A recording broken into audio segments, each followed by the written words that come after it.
Hello everyone, this is Geetanjali. आज हम start करेंगे सिविल जजमेंट राइटिंग। चलिए स्टार्ट करते हैं। ये जजमेंट क्या है कि प्लेंटिफ ने सूट फाइल किया है डिफेंडेंट के against specific performance of contract का। अब है क्या कि प्लेंटिफ कहता कि मैंने 8/11/2007 को एक एग्रीमेंट किया था कोई लैंड परचेज करने के लिए जो कि 800 स्क्वायर फीट है डिफेंडेंट से, जो कि विलेज ए में सिचुएटेड है। उसके ईस्ट वेस्ट नॉर्थ साउथ की उसने मेजरमेंट दिए और बोला है कि ये मैंने 25,000 रुपये के कंसिड्रेशन पे फिक्स किया है। और उसके बाद वो कहता है कि डिफेंडेंट जो है वो ओनर है इस प्रॉपर्टी का और उसी के पोजेशन में है ये सूट लैंड, और उसने 5,000 रुपये अर्नेस्ट मनी मुझसे ले ली है विटनेस के प्रेजेंस में, और एक एग्रीमेंट एग्जीक्यूट किया है मेरे फेवर में। उसके बाद वो कहता है कि डिफेंडेंट एग्री हुआ है कि वो जो बचे हुए 20,000 रुपीज़ हैं वो 8/1/2008 को लेगा और जो सेल डीड है वो एग्जीक्यूट कराएगा मेरे फेवर में। डिफेंडेंट ने 8/1/2008 तक यानी कि रजिस्ट्री के टाइम से पहले, उसके बाद वो कहता है कि डिफेंडेंट ने रजिस्ट्री के टाइम तक लैंड की मेजरमेंट नहीं कराई। प्लेंटिफ कहता है मैंने इस बारे में डिफेंडेंट को नोटिस भी दिया कि भाई आपको अपनी लैंड जो है वो मेजर करवानी है, और ये जो नोटिस दिया प्लेंटिफ ने ये 26/1/2008 यानी कि जो डेट थी रजिस्ट्री की, सेल डीड रजिस्टर कराने की, उसके बाद प्लेंटिफ ने उसे नोटिस दिया कि वो सेल डीड जो है उसको एग्जीक्यूट कराए और जो बाकी का कंसिडरेशन जितना बनता है 20,000 रुपये वो मुझसे ले ले। वो कहता है ये मेरे नोटिस भेजने के बाद भी ना तो डिफेंडेंट ने ये लैंड अपनी मेजर करवाई और ना ही ये सेल डीड एग्जीक्यूट करवाई, इसीलिए प्लेंटिफ के पास और कोई ऑप्शन नहीं बनता बजाय कि वो डिफेंडेंट के अगेंस्ट स्पेसिफिक परफॉर्मेंस का सूट फाइल कर सके, इसलिए प्लेंटिफ ने ये सूट फाइल किया। उसके बाद डिफेंडेंट क्या डिफेंस लेता है, डिफेंडेंट प्लेंटिफ के सारे क्लेम को डिनाई कर देता है और कहता है कि ये जो हमारा एग्रीमेंट है ये 8/11/2007 को हुआ था, और जब ये एग्रीमेंट हुआ था तो इसमें ऐसी कोई कंडीशन नहीं थी कि मैं उससे पहले उस लैंड को मेजर करवाऊंगा सेल डीड से पहले। डिफेंडेंट कहता है मैं 8/1/2008 को अपने डॉक्यूमेंट के साथ रजिस्ट्री कराने के लिए ऑफिस में गया था, और वो कहते हैं इससे पहले मैंने प्लेंटिफ को बोला था कि मैं रजिस्ट्री करवाने जा रहा हूँ, और वहाँ पहुँचने के बाद मैं तो वहाँ खड़ा रहा, इंतज़ार करता रहा, प्लेंटिफ नहीं आया, ना इसने मुझे बचे हुए पैसे दिए। जब इसने बचे हुए पैसे नहीं दिए और ये रजिस्ट्री कराने वहाँ पर नहीं आए। डिफेंडेंट कहता है मेरा जितना पार्ट बनता था उतना मैंने पूरा किया। इसके बाद प्लेंटिफ कहता है कि ये जो डिफेंडेंट की कंटेंशन है ना, ये जो अर्नेस्ट मनी मैंने 5,000 रुपये इसे दिए ये उसको हड़पना चाहता है गलत तरीके से। उसके बाद डिफेंडेंट कहता है कि ये जो प्लेंटिफ का सूट है ये अंडर वैल्यूड है क्योंकि हमारा कंसिडरेशन 25,000 रुपये में हुआ था, उसके अकॉर्डिंग इसने कोई कोर्ट फीस नहीं लगाई है, तो इस ग्राउंड पे इसका जो ये सूट है ये डिसमिस्ड होना चाहिए।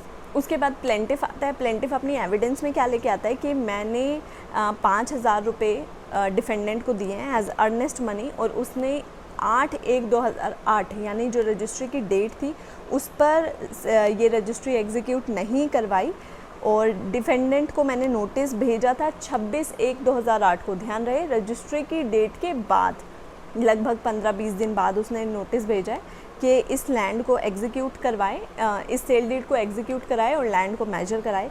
उसके बाद वो कहता है कि ये नोटिस रिसीव करने के बाद भी ना तो रजिस्ट्री करवाई और ना ही लैंड को मेजर करवाया। उसके बाद प्लेंटिफ अपनी एविडेंस में ये बात भी एडमिट करता है कि हाँ ऐसी कोई भी बात एग्रीमेंट में नहीं लिखी कि रजिस्ट्री से पहले लैंड को मेजर कराना है।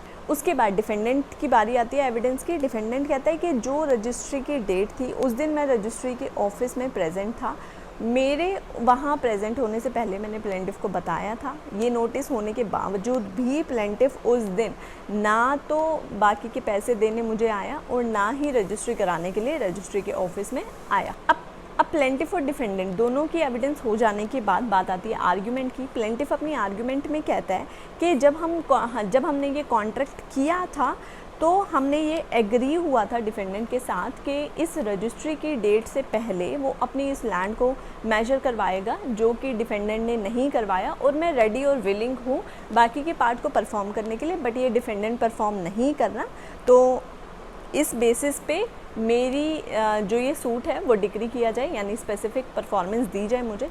उसके बाद डिफेंडेंट आता है। डिफेंडेंट अपनी आर्ग्यूमेंट में क्या कहता है? डिफेंडेंट अपनी आर्ग्यूमेंट में कहता है कि जब हमारा ये एग्रीमेंट हुआ था 8/11/2007 को, तो उसमें कोई भी लैंड मेजर की कंडीशन नहीं थी, बल्कि प्लेंटिफ अपने आप उस स्पॉट पे गया था जो लैंड के बारे में ये डिस्प्यूट चल रहा है, और वहाँ जाकर उसने सेटिस्फेक्शन करी थी कि हाँ मैं किस ज़मीन के बारे में कॉन्ट्रैक्ट करने जा रहा हूँ, और पूरा उसने मेजर कर लिया था, क्या बाउंड्रीज़ हैं, क्या इनकी मेजरमेंट है।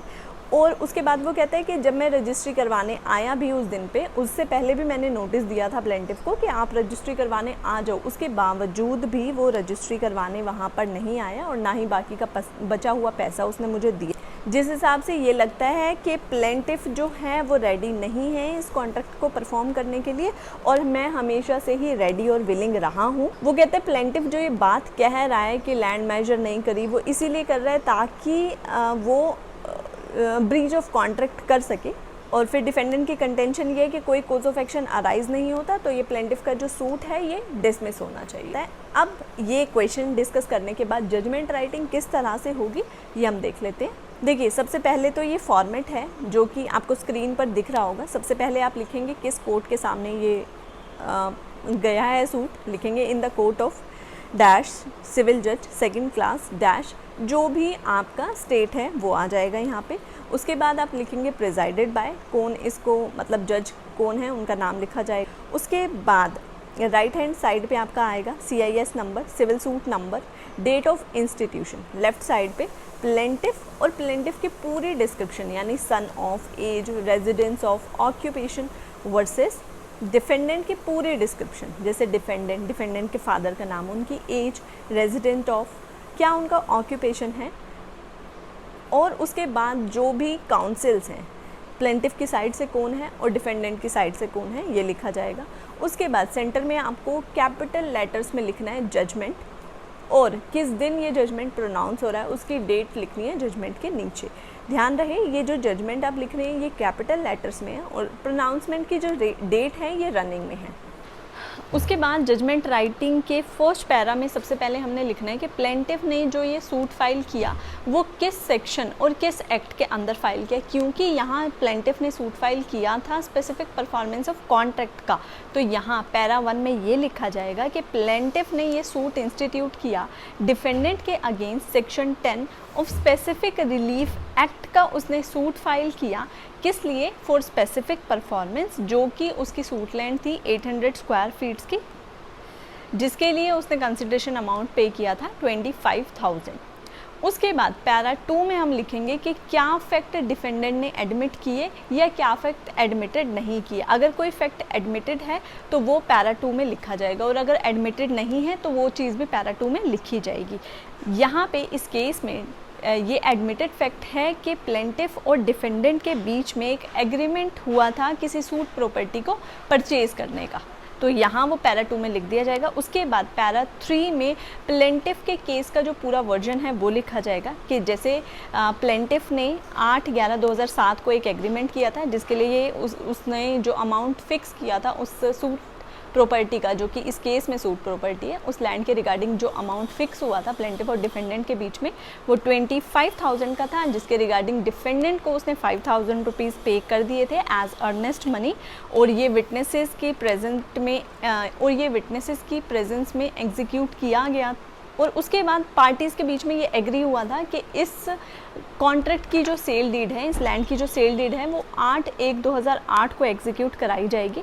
उसके बाद प्लेंटिफ का वर्जन ये था कि डिफेंडेंट ने 8/1/2008 यानी कि जब वो रजिस्ट्री करवानी थी तब तक कोई लैंड की मेजरमेंट नहीं करवाई।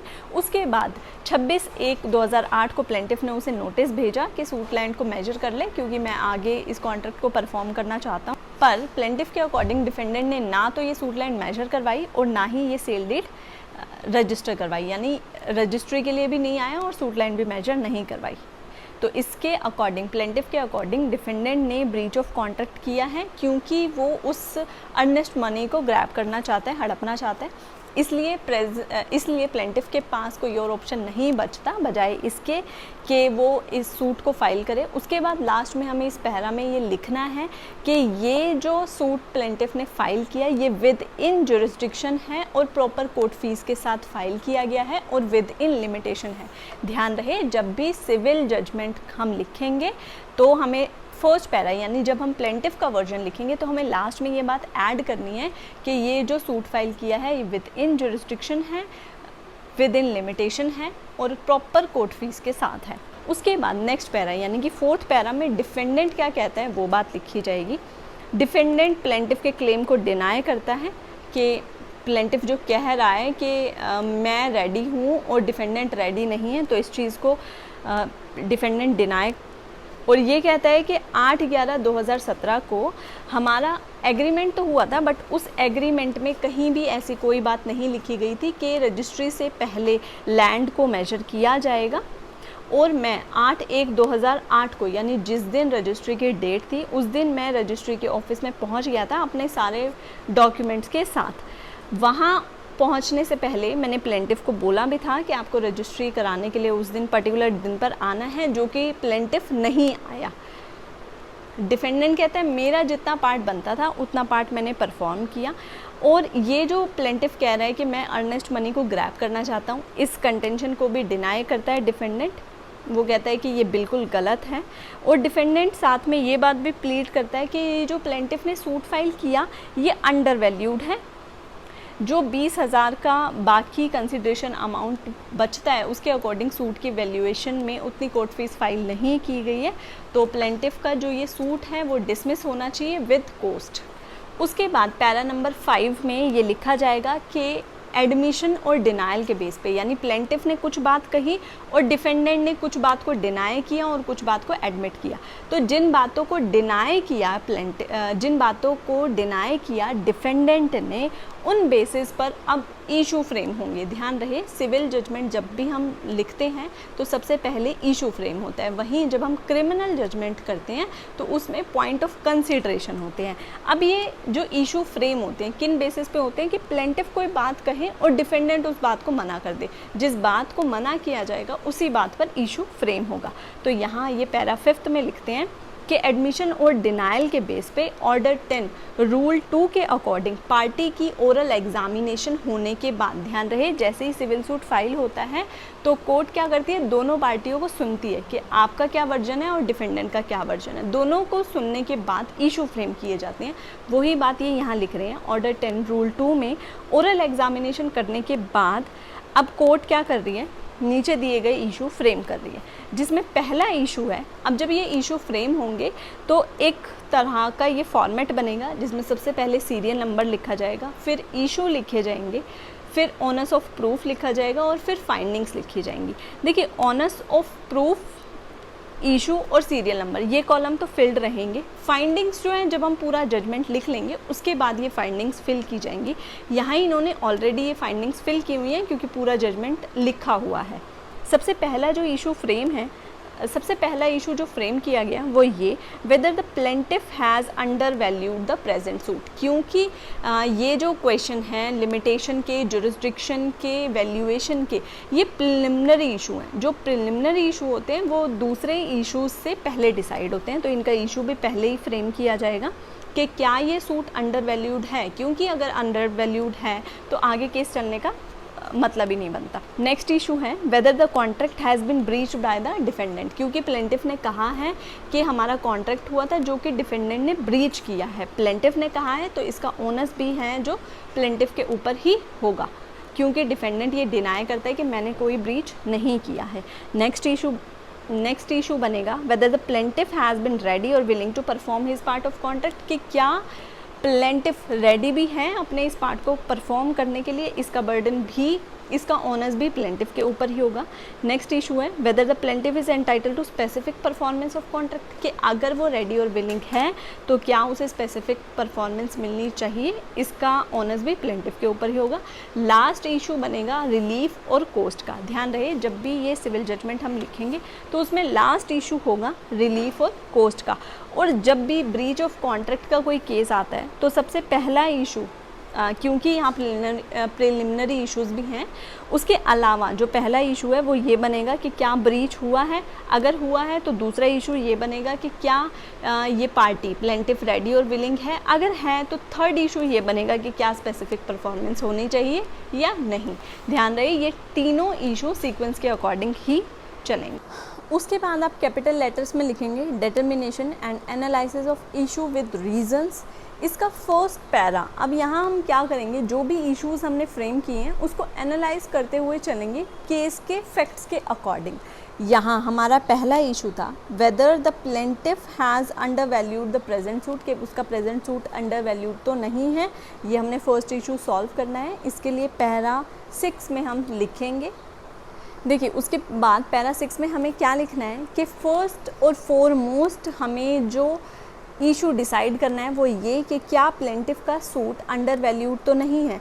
अब सूट अगर अंडर वैल्यूड है तो इसका रिज़ल्ट होता है ऑर्डर 7 रूल 11C में रिजेक्शन का। तो इसलिए ये ज़रूरी है कि इस इशू को सबसे पहले डिसाइड किया जाए। तो कोर्ट को ये प्रॉपर लगता है एज़ पर ऑर्डर 14 रूल 2 कि इस इशू को बाकी सभी इशू से पहले डिसाइड किया जाए। और ये एडमिटेड फैक्ट है कि प्लेंटिफ एग्री हुआ है इस सूट प्रॉपर्टी को परचेज़ करने के लिए डिफेंडेंट से, जिसका कंसिडरेबल अमाउंट जो है वो 25,000 है, जिसमें 5,000 रुपये as earnest money plaintiff defendant को दे चुका है। बाकी बचे 20,000 जो कि उसे बाद में देने हैं जब वो सेल डीड करवाएगा। ये सूट जो प्लेंटिफ ने फाइल किया है ये स्पेसिफिक परफॉर्मेंस ऑफ कॉन्ट्रैक्ट का फाइल किया है। जो प्लेंटिफ ने सूट फाइल किया है वो 20,000 रुपये को लेकर फाइल किया है। Section 8 of suit valuation act 1887 के अकॉर्डिंग जो सूट वैल्यूएशन होगी स्पेसिफिक परफॉर्मेंस ऑफ कॉन्ट्रैक्ट के केस में वो इसी तरह से डिटरमाइन की जाएगी जैसे कि कोर्ट फीस डिटरमाइन की जाती है। Section 7(x)(a) of court fees act के अकॉर्डिंग जो कोर्ट फीस पेबल होगी स्पेसिफिक परफॉर्मेंस के लिए वो जितना भी कंसिडरेबल अमाउंट है उसके अकॉर्डिंग होगी। तो ये दोनों बातें हमें इस पैरा में लिखनी होंगी। इस प्रेजेंट सूट में जो कंसिडरेबल अमाउंट है वो 20,000 है, जिसके बेसिस पे प्लेंटिफ ने ये सूट फाइल किया है। और जिसमें ये बात है कि प्लेंटिफ ने 20,000 रुपये जब वो डिफेंडेंट को देगा उसके बाद ही डिफेंडेंट ये सेल डीड एग्जीक्यूट करेगा। तो कोर्ट को लगता है कि ये जो सूट की वैल्यूएशन है इस केस में ये करेक्ट है। इसलिए ये इशू यानी फर्स्ट इशू जिसका ओनर्स डिफेंडेंट के ऊपर था प्रूव करना, ये डिसप्रूव होता है और ये प्लेंटिफ के फेवर में जाता है। अब क्योंकि ये डिसप्रूव हुआ है तो हमने जो पहले कॉलम बनाया था इशू वाले में उसमें फर्स्ट इशूज़ के लास्ट में जो फाइंडिंग वाला कॉलम था वहाँ पे हम लिख देंगे डिसप्रूव्ड। उसके बाद आते हैं इशू नंबर 2 पे। इशू नंबर 2 को हम डिसाइड करते हैं पैरा 7 में। इशू नंबर 2 है हमारा whether the contract has been breached by the defendant, कि क्या डिफेंडेंट ने इस कॉन्ट्रैक्ट को ब्रीच किया है। पैरा 7 को हम स्टार्ट करते हुए लिखते हैं एक लैटिन मैक्सिम है अकॉर्डिंग इनकम्बेट ओनस प्रोबेंडे and section 101 of Indian evidence act के अकॉर्डिंग जो पूरे केस का बर्डन होता है वो प्लेंटिफ के ऊपर होता है। कोर्ट के सामने जो मेन क्वेश्चन है वो ये डिटरमाइन करना कि क्या डिफेंडेंट ने ब्रीच ऑफ कॉन्ट्रैक्ट किया है। तो इस बात का जो ओनस है वो प्लेंटिफ के ऊपर होगा according to section 102 of Indian evidence act. अपने इस बर्डन को प्रूव करने के लिए प्लेंटिफ अपने आप को एज PW1 एग्जामिन करता है और सारे फैक्ट को रिआइटरेट करता है और बताता है कि हमारा इस तरह से एग्रीमेंट हुआ था जिसमें मैं 5,000 रुपीज़ अर्नेस्ट मनी दे चुका हूँ उस एग्रीमेंट के रिगार्डिंग, जिसकी रजिस्ट्री 8/1/2008 को होनी है लैंड की मेजरमेंट के। और मैंने डिफेंडेंट को एक नोटिस भी भेजा है 26/1/2008 को इस बात के लिए कि वो जो भी है लैंड उसको मेजरमेंट करे और उसकी सेल डीड को एग्जीक्यूट करे, बाकी का पैसा लेकर मुझसे। PW1 यानी प्लेंटिफ जो विटनेस बनकर अपीयर हुआ वो फर्दर बोलता है कि डिफेंडेंट को नोटिस देने के बाद ना तो डिफेंडेंट ने लैंड मेजर करी और ना ही सेल डीड एग्जीक्यूट करी। अपने इस सपोर्ट को, अब वो कोर्ट में कुछ बोल रहा है तो उसके सपोर्ट में भी तो कुछ देगा, तो वो अपने इस सपोर्ट में एक विटनेस को प्रोड्यूस करता है जिसमें उस अर्नेस्ट मनी की रिसीट को वो लेकर आता है जो कि है एग्जिबिट P1, और नोटिस कोर्ट में पेश करता है डेटेड, जो उसने 26/1/2008 को डिफेंडेंट को भेजा था एज एग्जिबिट P2।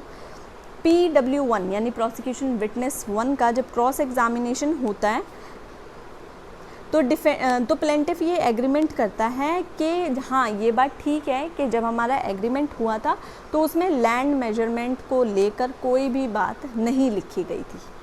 उसके बाद नेक्स्ट पैरा में अब डिफेंडेंट आ रहा है। डिफेंडेंट DW1 यानी डिफेंस विटनेस 1 अपीयर होता है खुद ही, और ये बात कहता है कि जो रजिस्ट्री की डेट थी उस दिन पर मैं रजिस्ट्री के ऑफिस में गया था बट प्लेंटिफ नहीं आया, और वो बोलता है कि मेजरमेंट वाली जो बात प्लेंटिफ कह रहा है बार बार कि इसने मेजर नहीं करी, ऐसी कोई बात एग्रीमेंट में नहीं लिखी गई है, और ना ही ऐसी बात कोई डिसाइड हुई थी कि हम सेल डीड एग्जीक्यूट कराने से पहले इस तरह का कुछ करेंगे।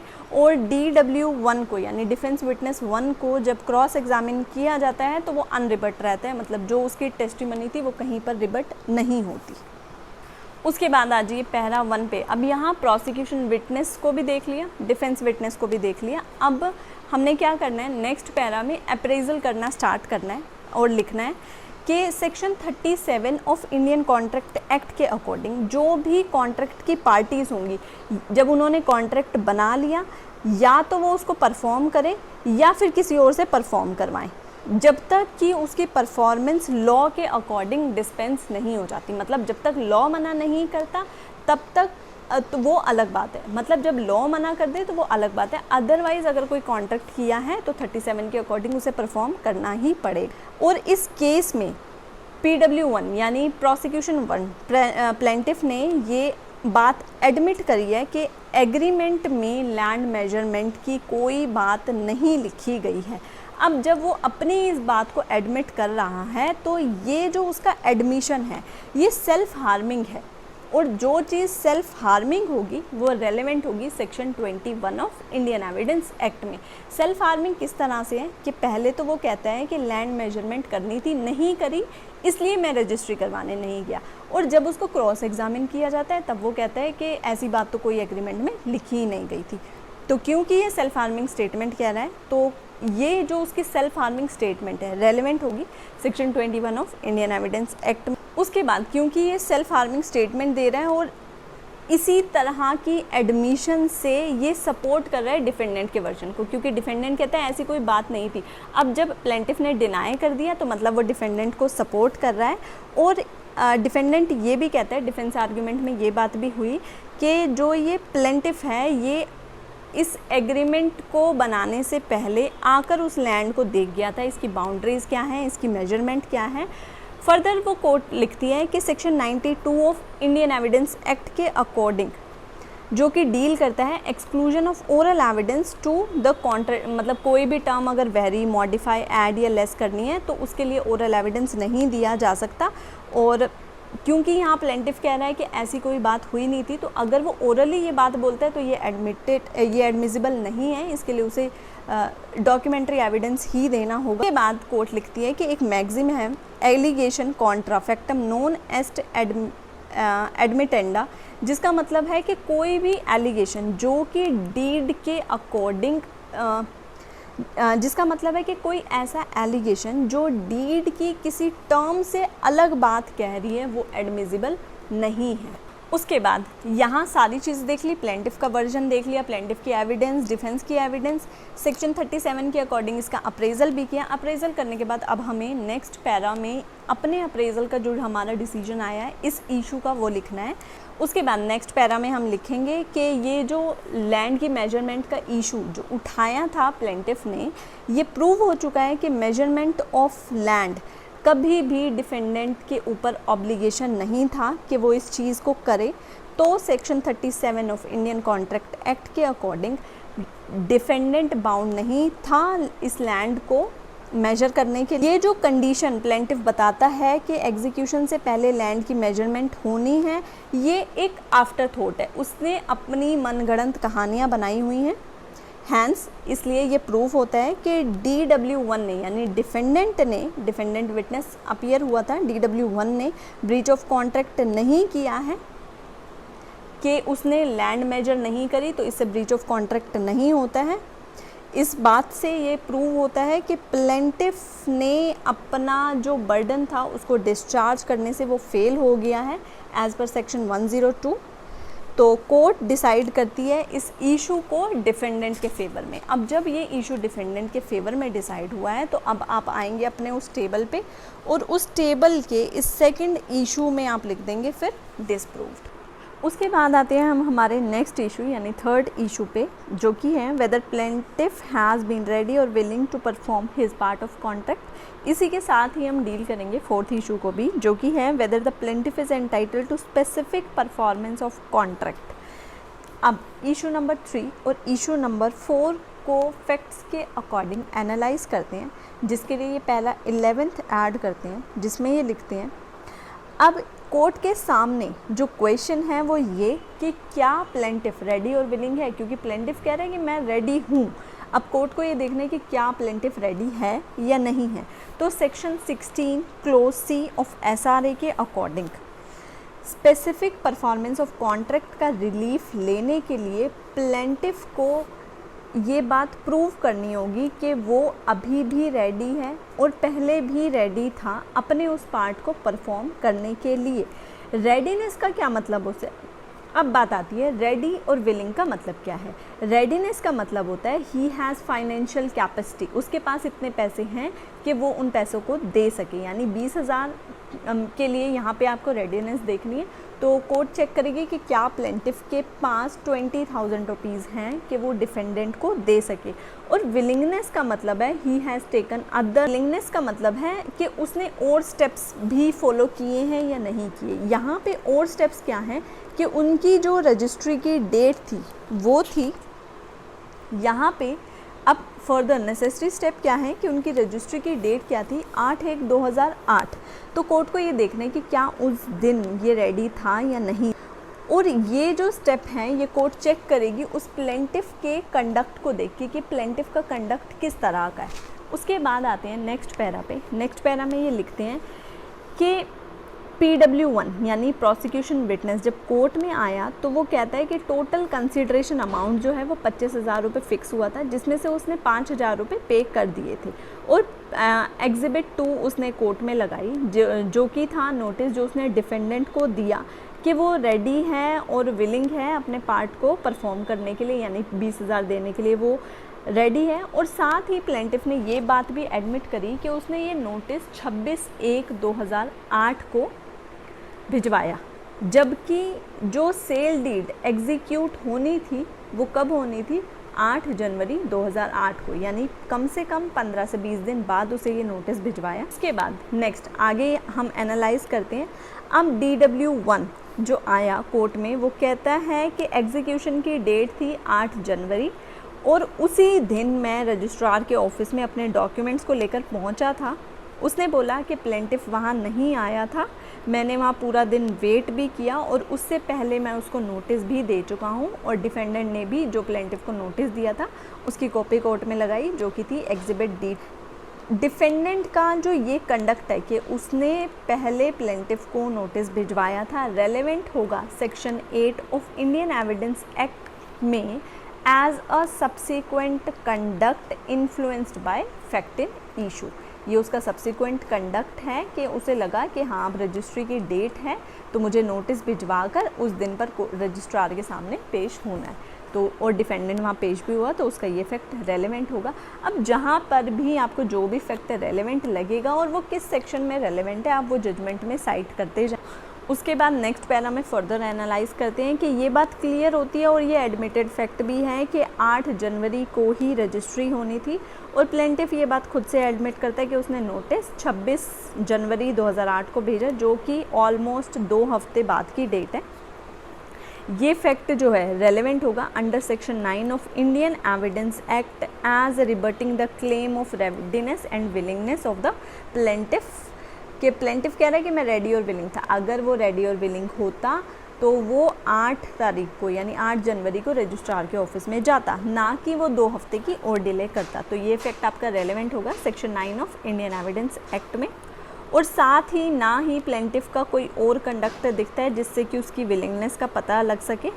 उसके बाद डिफेंडेंट प्रोड्यूस करता है एग्जिबिट D2, जो कि प्रूव करती है, एग्जिबिट D2 था कि डिफेंडेंट ने नोटिस भेजा था प्लेंटिफ को, जो कि क्लियरली प्रूव करता है कि डिफेंडेंट रेडी और विलिंग था अपने उस पार्ट को परफॉर्म करने के लिए, जो कि रेलेवेंट है section 9 of Indian evidence Act में as supporting the claim of the defendant, के डिफेंडेंट के क्लेम को उसकी बात सपोर्ट कर रही है। देखिए यहाँ प्लेंटिफ की बात जो थी, प्लेंटिफ का नोटिस जो था वो भी सेक्शन 9 में रेलेवेंट है, वहीं डिफेंडेंट का नोटिस भी सेक्शन 9 में रेलेवेंट है। बट जब प्लेंटिफ का नोटिस सेक्शन 9 में रेलेवेंट है तो वो रिबट कर रहे हैं उसके रेडीनेस और विलिंगनेस को, वहीं जब डिफेंडेंट का नोटिस रेलेवेंट है सेक्शन 9 में तो वो सपोर्ट कर रहा है डिफेंडेंट के क्लेम। साथ ही प्लेंटिफ ने कभी भी इतनी उत्सुकता नहीं दिखाई कि वो बाकी के पैसे पे करने के लिए रेडी है, तो इससे पता चलता है कि ना तो वो रेडी है अपने उस पार्ट को परफॉर्म करने के लिए, सिर्फ कंडक्ट से ये शो नहीं किया जा सकता, और साथ ही प्लेंटिफ का कंडक्ट भी ये शो करता है कि वो विलिंग भी नहीं था उस कॉन्ट्रैक्ट को परफॉर्म करने के लिए।